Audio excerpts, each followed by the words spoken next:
hear these words, someone, especially a baby, was greeted by a hungry person or a pregnant woman. Filipino believes in this practice known as usog. The mother will ask the one who greeted her child to put saliva on her baby's tummy or forehead to protect the child from the pain that usog may cause. But it is significant to study the history of this tradition. It influenced us in believing this practice, and most important, let's find out how this tradition became a part of our Filipino culture and how it became with us in our society as a whole. We have interviewed two subjects in this group study, one from Tondo and one from Pampanga. Both are healers. In this study, we came to conclude that there's a difference in the belief and there's a great number of Filipinos who still believe in this practice. Halimbawa, yung anak, mga gayang mga kakila ameran eh. May takutan nyo at inyang ketakutan. Halimbawa, din narin king Fiesta Carnival. Kibal mo rin ang Ferris wheel ne. Ning kaya isong may takutan niya nga nakahuli, no? Lalag na siya, kaya palaweran eh, gano'n-gano'n. Kaya pamasalis eh, kanitari sa taong din. Yung usog kasi, pagka nagpahilit na sa nakausog, hindi lang makakaalis ng sakit na. Sa baby, mga ganito, mainam naman meron talaga. Kasi nga, nung araw nga, lipstick lang eh. Diba? Kasi pag hindi mo nilagyan niya, ang baby, hindi naman nakakapagsalita yun. Suka lang ng suka. Kala mo na kung ano nang nilalagay mo mga sa gamot. Kasi in psychology, syempre kasi cultural yan eh. No? So culturally based kasi yung ang belief on usog. Psychology was developed by Westerners. No? So they have no concept of usog. No? Pero kung pwede natin gamitin na psikolohiyang Pilipino. Well, it is part of our culture. So as an anthropologist, as you can see that as you review our Philippine history and culture, it is given. I mean, ginagamit pang kalasak na siya, lalo-lalo sa probinsya. Okay? So it means parang kultura natin ito, wala ito sa ibang bansa eh. Only in the Philippines that we have that kind of culture.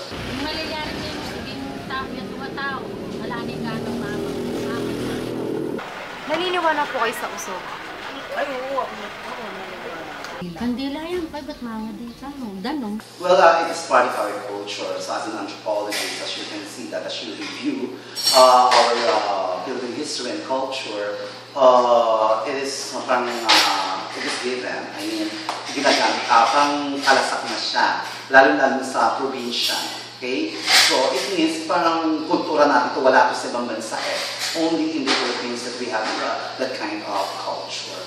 Siyempre, it begins with a belief, di ba? Yung belief ng tao, no? Kasi the mind, I believe, is very powerful, di ba? So whatever you believe, no, your body will respond, no? Your, parang it would reflect, no, on your behavior.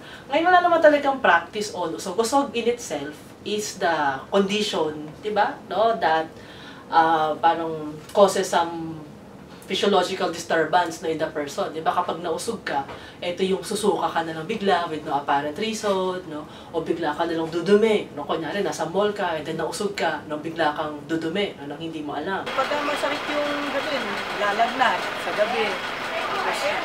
Sabi niya, pagka ganun, sabi ko, baka may pilay. Ayun ako sinasabi naman sa kanila.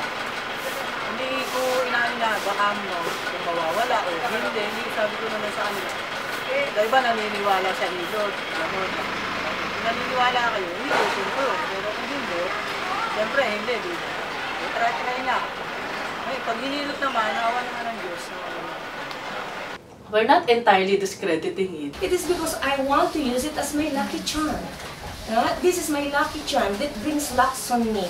And that he believes or she believes that it's an amulet that able to brings me luck or something na, ay, hindi ko mauusog dito. Pag sinuot ko to, I'm very powerful. Like that. So that superstitions is always there.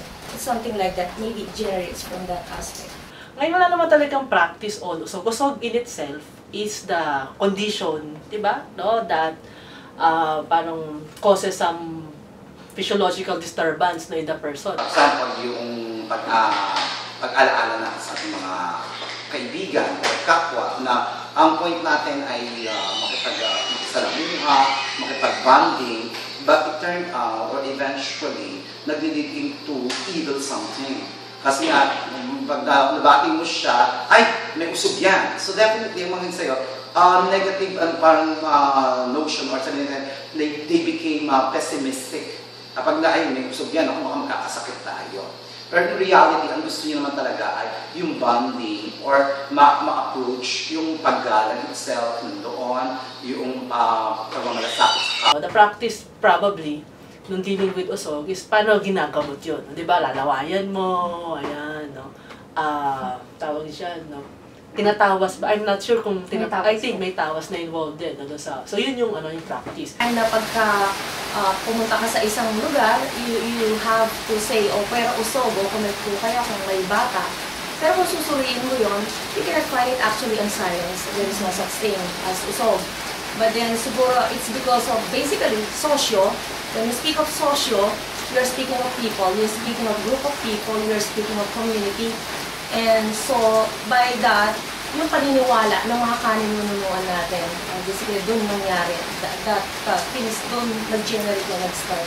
If there are no external explanations, no, of your behavior, di ba, what do you do? No? We rely on internal justifications. So, parang people will create justifications of their behaviors, no, just so they would be able to explain, no, their behaviors. Kasi medyo may ano na ako lang kalaman nito sa psychiatrist. Sabi niya, meron daw sa kanya sabi ko na yun. Hindi ko na sabihin yung kung saan. Kasi alam ko. Kasi kayong tao, may nakaaway kayo. Sa banyo, meron doon siya nakaaway. Rabado. Wag mo kayong magsisilan, magmumura. O kaya ano. Kasi makakamatay yun, makakatay na. Ang mainam po yun, dahil kayo may negosyo, alalay na. Kung may mali siya, alalay na yung pag-ano, pero murayo. Kasi may tao na hindi na rin nakakaintindi. Nakakulabi. Ako, ko sa bata. Mahilig ako sa bata. Kasi bata ang nahihirapan, hindi naman tayo yun lang, bata lang tayo. Kahit nga sabihin na pagka nagugul, naglalaba ako. Balik ko na lang mamaya kasi hindi ako pwede mag-gilid sa kulang talaga dahil nagbaba sa akin. Nakukonsensya naman ako, tatayo na ako. Siyempre yung bata ang Hindi nga pong sasabi nga po, manil ko balo nung makapakaya ko pero balik-balik lang papatawas.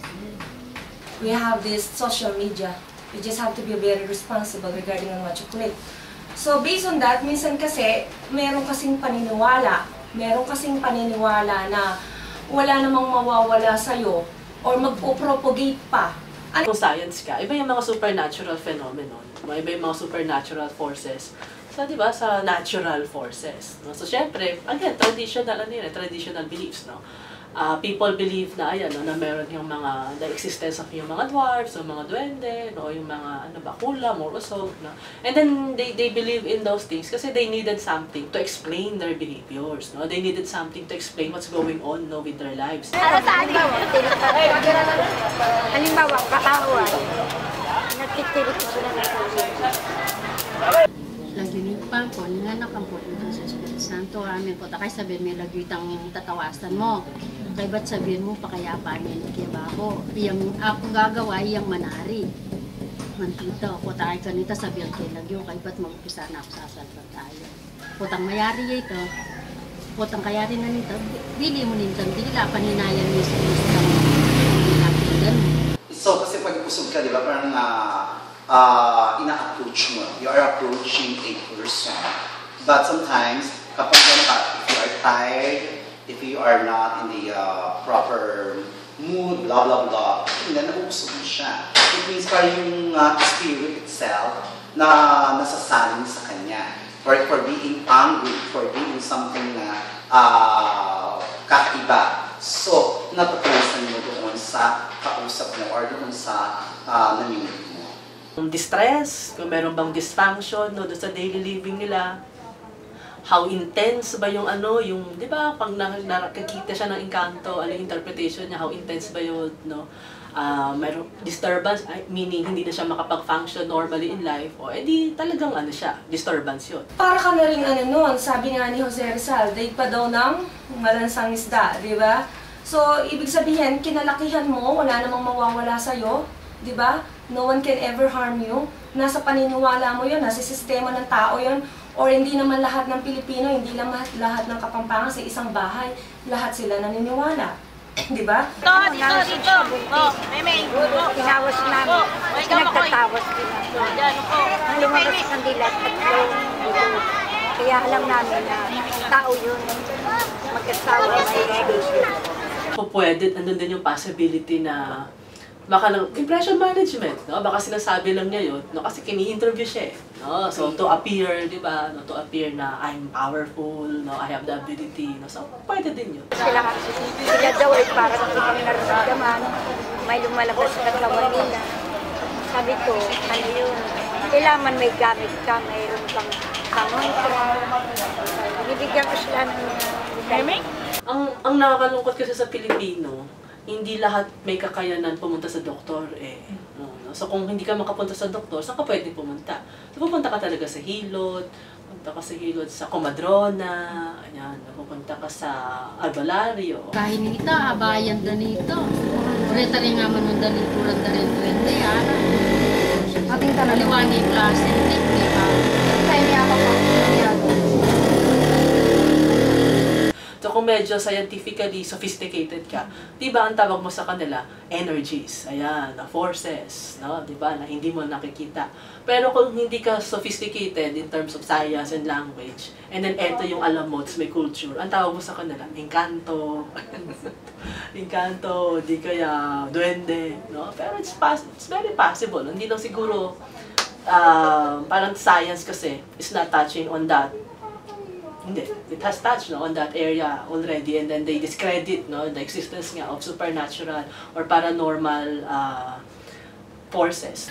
Kailangan wato lang masakit gawan dangan itang hanggang kailangan gawan. Nila tatakot.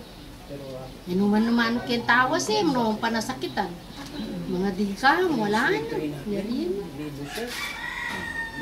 Ano po? Okay, gisang. Hirap po ako nito. If the person believe in usog, no, and then may effect talaga siya, no? Kung hindi siya naniniwala sa usog, no, edi wala siyang effect. No? So if you believe, kung naniniwala ka doon, again, power of the mind. No? If you believe in those things, diba, the mind is very powerful eh. No? If you believe in those things, no, and then you will manifest the symptoms, and then para mawala yung symptoms, edi ano ba yung remedy, no, na you believe would help you, di ba, no, recover from the symptoms. No? Nandiyan na eh, hindi naman natin iiwasan eh, kahit na hindi na. Pag wala ako sa bahay, inaantay pa ako umuwi. Hindi kami takot eh. Kasi no choice sila. Meron dito na nagpunta na ng doktor. Ba't daw walang kanya? Sabi ko, ano ba ang ano mo? May nakaaway ka ba? Meron daw. So most likely ganun lang, no?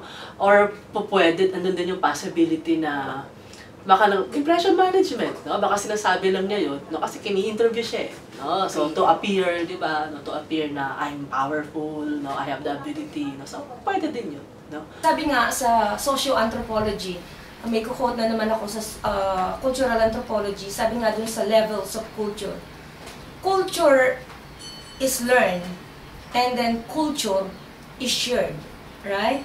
So yung ethnography opposes cultural relativism. So, ibig sabihin nun, ang kultura nalalaman, ang kultura namamana, ang kultura pwedeng ipasa. So, I grew up believing that usog is real.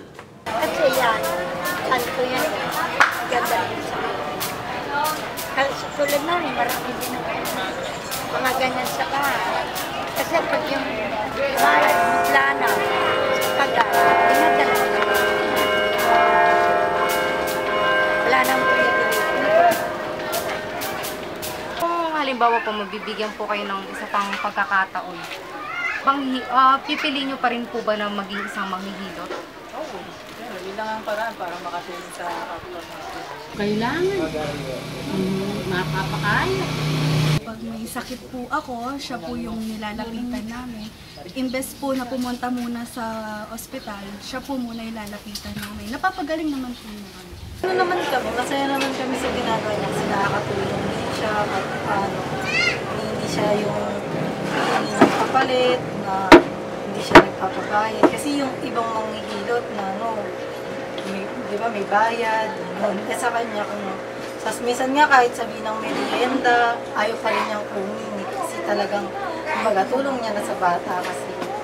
Pagkatapos mahilot, yung nanay tatanungin ko, hinilot ang anak mo? Oo. Sabi, ano? Magaang ang kamay niya, sabi ng mga nagpapagamot. O sige, isa pa ako nag-focus sa kanya, sabi ko.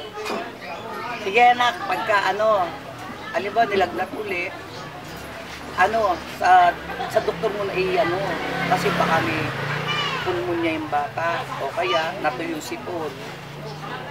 Tapos, hindi na bumabalik yun. Makikita ko na sa ibang lugar, oy, kumusta yung anak mo? Gumaling na, sabi ng gano'n. O, salamat. Tinitignan ko yung kakayahan niya, bang totoo. Okay naman, wala nagre-reklamo. Ang mga tao ngayon, lalo na ang panahon ngayon, halimbawa, na-disgrasya mo ang isang pasyente. Nagkukumplen agad yan. Babalikan yun ng gamot. Ayun ang alam ko ngayon. Guys. Usog, balis, whatever we call it, definitely it's another beautiful custom we must be proud of. It's only here in the Philippines we have this kind of culture. And according to our experts, this tradition will never be forgotten because it's already part of our culture, belief, and history. Process may vary, but usog itself will be forever in everyone's heart. It will be passed on generation to generation. Our subjects express their deep passion of their beliefs, and the experts remind us not to forget about usog. Because usog reminds us how lucky we are to have beautiful practices. In this study, we are able to deeply understand our ancestors. We appreciate their creation of these beliefs. Let us all together enrich these practices and be proud of growing up believing usog is real. Pera balis, pera usog.